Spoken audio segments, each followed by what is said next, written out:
To a lot of people, it's just a cup of coffee. It's a little thing. But to some others, coffee is this big, gigantic thing where hundreds of people are touching these seeds to make a delicious drink for somebody on the other side.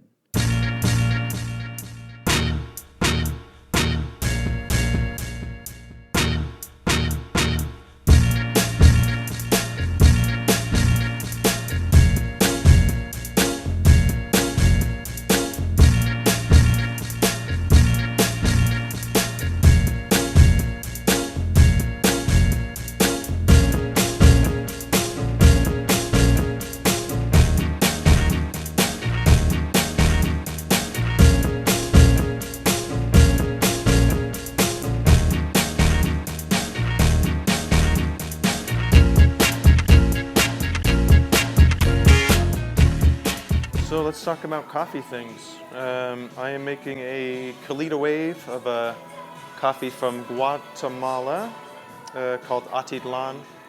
This particular coffee, as well as some micro lots that we're getting from them over the next few months.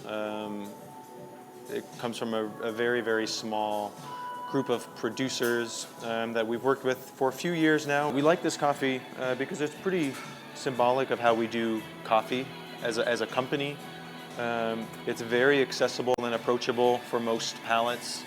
It has kind of all of that buttery chocolate kind of puff pastry sweetness and heaviness, but it also has a lot of like cocktail cherry, black cherry, some of those like more lively or brighter fruit notes. Huckleberry as a company is concerned with having good coffee that we're proud to share with our customers, and we like to have developmental impacts in the growing countries. But whether that happens through us directly or through us via an importing company, that's all I think has the same positive effect. Well, Denver is kind of a fascinating city. It's growing so quickly as a place where people are moving to live and to put down roots. And I often feel like, the coffee scene is indicative of that growth as well. I think you can go back 5-6 years and you could probably count on one hand, the number of shops that you would consider specialty or third wave or whatever kind of we're calling those shops these days. And then really in the last 5-6 years, it's, some folks started roasting, ourselves included. More shops started opening up. A lot of multi-roaster shops started opening up. So you're starting to kind of see this just diversification of what's available in this city. And luckily for us, the people that live here are super game for it. We're very much a company that's based around the experience and the hospitality aspect of it. We want to be accessible and approachable for people who, in the past maybe have felt a bit strange walking into third world wave coffee shops or felt like they were, out of place. I think we take a lot of pride in, having open arms and helping people kind of make that transition. And if they stay with us as a regular customer, great. If they move to our friends over at Crema Coffee House, great. Or friends over at Novo, it's great. I think I'm a big believer in,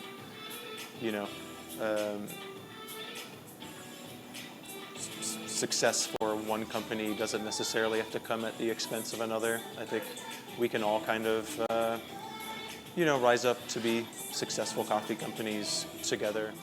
A large component of the Denver coffee scene is our designers, and so we were lucky enough to work with a friend of ours, Mackie Saturday, and he was kind of able to send us down this really awesome path with some patterns and some color focus.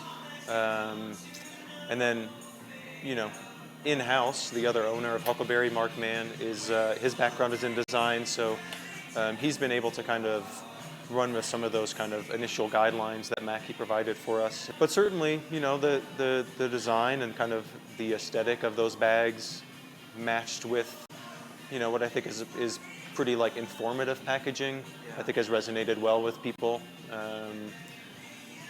We don't, like most coffee companies, we don't really do traditional marketing. And so a lot of our success and our continued growth, especially out of state, is so much driven by word of mouth and people like yourself getting excited about it, telling their friends, which then trickles down to, a shop in Phoenix, Arizona, and then all of a sudden we get an email from them asking, if they can carry our coffee. It's happened so many times that way, which is pretty amazing to me, and I do think the closeness of the coffee community, in the city, but also kind of across the nation is pretty special. I can't imagine there's all that many industries where people like you and I could have really connected over a product, and then have it lead to not just one meaningful interaction, but repeated communications and email exchanges, and now you're here chatting with us in person. I think it's great, and it's part of the reason why I think coffee excites me generally. I think that it's a special experience where that like boundary between going from stranger to regular to friend is, that can happen so quickly.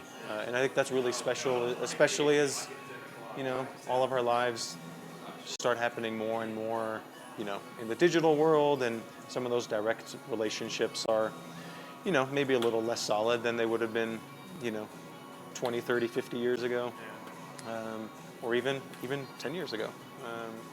So I like that coffee is very much a person-to-person, interaction or direct interaction. The fact that I can call up a friend who I haven't seen in 5 years that I happen to know is in Denver and say, hey, let's meet and go get a cup of coffee. That's really great, and that's how Mark and I became friends, right? I was a barista, he was a customer, and 6 years later we have a coffee company together. And I think we've always liked having, a coffee company or coffee shops that facilitate those types of meetings, interactions between friends or strangers, whatever the case may be. Getting to know our customers on a slightly more personal level makes, it makes that part of their routine, whether it's on the way to work in the morning or maybe an after lunch pick-me-up, it makes it all that much more meaningful. And I think because of that, I think, when they come to our shop, they think that experience is something significant or meaningful or special. And that's why we do what we do, It just so happens that our vessel for doing that is coffee. I think for some people it's beer, for other people it's food. But our passions are in sourcing, roasting, brewing, and sharing tasty coffee.